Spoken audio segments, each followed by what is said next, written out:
नमस्कार दोस्तों, स्वागत है आपको हमारी डरावनी सफ़र में।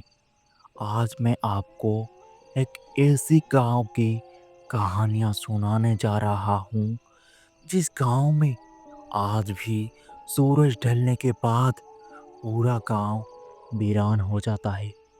गांव के बच्चे जोर से हंसते नहीं हैं और गांव की औरतें अकेले कुएं पर पानी भरने नहीं जाते हैं। और सबसे बड़ी बात यह है कि उस गांव के बुजुर्ग आज भी एक ही नाम सुनकर कांप जाते हैं, बूढ़ी चुड़ैल। कहते हैं वो मर चुकी है, लेकिन हर अमावस्या की रात उसकी कराहती चीखें फिर से सुनाई देती है। और गांव में किसी का बच्चा या कोई आदमी या औरत लापता हो जाता है। तो आइए शुरू करते हैं हमारी डरावनी कहानी। यह कहानी है बिसवा गांव की, जो कि उत्तर भारत के एक छोटे गांव है, लेकिन रहस्यमय गांव है। गांव के बीचों बीच एक पुराना पीपल का पेड़ खड़ा था, विशाल और डरावना। गांव के बुजुर्ग ने कहते हैं कि इस पेड़ के नीचे एक औरत को जिंदा जला दिया गया था, जिसका नाम था रंधारी। रंधारी एक तांत्रिक औरत थी, जो अपने समय की सबसे जहरीली, चालाक और भयानक औरत मानी जाती थी। गांव वालों का मानना था कि वो काले जादू में लोगों की उम्र चुरा लेती थी। जब गांव के 3 बच्चे एक के बाद एक मरे, तब लोगों ने उसे बांधकर पीपल के नीचे जला दिया। मरते वक्त रंधारी चीखी थी और बोला था, मैं लौट कर आऊंगी, हर बच्चे का बदला लूंगी, हर घर से एक आत्मा ले जाऊंगी। उसके बाद से हर साल अमावस्या की रात कोई ना कोई गायब होने लगा। 2023 की बात है। एक डॉक्यूमेंट्री टीम गांव में आई, जिस टीम में 4 लोग थे, राहुल, नेहा, अर्जुन और उनका कैमरामैन समीर। उनका मकसद था गांव के अंधविश्वास और बूढ़ी चुड़ैल के रहस्य को कैमरा में कैद करना। गांव वालों ने पहले तो उन्हें मना किया, फिर एक बूढ़ा दादा गिरिधारी ने बोला, जाओ, मगर पीपल की छांव में पांव भी रखा तो जिंदा नहीं लौटोगे। नेहा ने हंसते हुए कहा, अब चुड़ैल भी डिजिटल हो गई है क्या? कैमरा से डरेंगी? राहुल बोला, चलो नेहा, आज रात वहीं रुकेंगे, सच और झूठ का फर्क पता चल जाएगा। रात के करीब 12 बजे चारों ने पीपल के पेड़ के पास कैमरा सेट किए।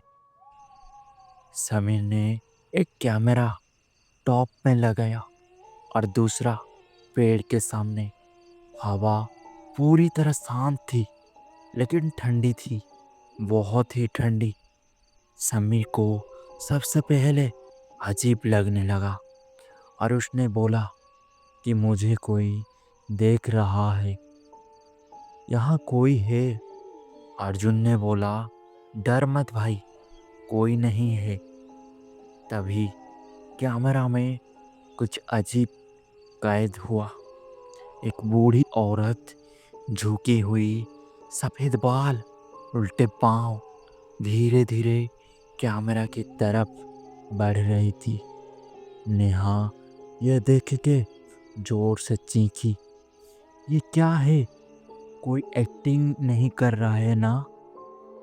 तभी वो आकृति हवा में गायब हो गई और उनका कैमरा मैन समीर चीखता हुआ भागा, लेकिन कुछ ही सेकंड बाद वो पेड़ से उल्टा लटका हुआ मिला, मरा हुआ। उसकी आंखें बाहर निकली हुई थी और मुंह में राख भरी हुई थी। अगली सुबह गांव वालों ने बताया कि रंधारी अब आत्मा नहीं, वो एक छाया है। वो जिसको अंदर घुस जाए उसे पागल बना देती है और फिर उसकी आत्मा निकल जाती है। फिर नेहा ने धीरे धीरे अजीब बर्ताव करने लगी। रात में अकेले जंगल की तरफ जाने लगी। उसकी आवाज़ धीरे धीरे बदलने लगी और वो गले में राग का हार पहनने लगी। एक रात राहुल को जागते हुए देखा। नेहा अंधेरे में किसी से बात कर रही थी और बोल रही थी, औरतें के बाल जलाने हैं ना माँ, सब जलाऊंगी, सबके बच्चे लूंगी।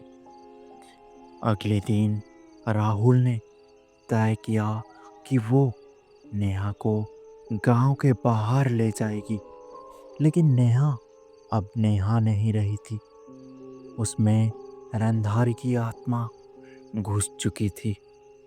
एक तूफानी रात जब राहुल ने नेहा को खींचकर गाड़ी में बिठाया, तब नेहा ने आंखें घुमाकर कहा, तू भी जलेगा राहुल, तू भी मेरी आग में राख बनेगा। ये सुन के राहुल ने पूरी तरह डर गया और गाड़ी के शीशे अपने आप टूटने लगे और रेडियो से अजीब आवाज़ आने लगी। एक जोरदार धमाके के साथ गाड़ी पलट गई।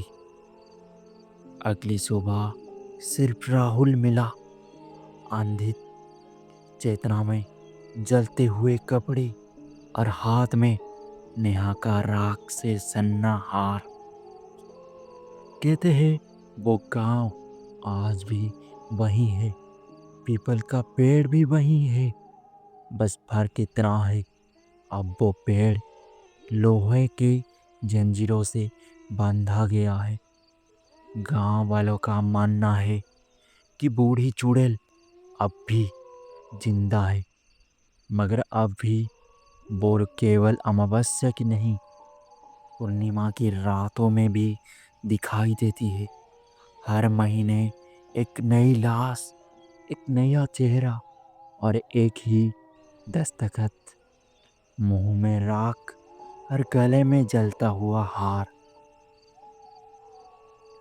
दोस्तों, अगर आप कभी भी स्व गाँव जाएं और कोई बूढ़ी औरत आपको सफ़ेद बालों में दिखे और वो मुस्कुरा कर कहे, बेटा राख चाहिए क्या, तो बिना पीछे देखिए भागिए, क्योंकि वो कोई इंसान नहीं, बूढ़ी चुड़ैल हो सकता है।